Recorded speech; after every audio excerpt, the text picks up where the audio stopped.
ধান আর চিটার ভিতরে পার্থক্য। চিটা কেন হলো, ধান কেন হতে পারলো না?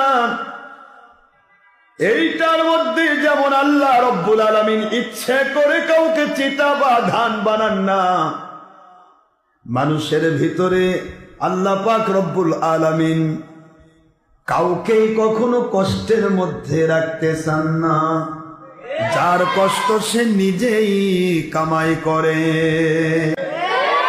যার কষ্ট সে নিজেই কামাই করে। লাইসা লিল ইনসানি ইল্লা মা সাআ।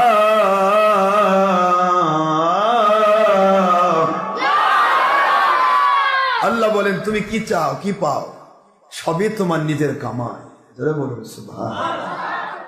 ভালো করো আর মন্দ করো, প্রত্যেকটা কামাইয়ের ফল আমি তোমাকে দেই।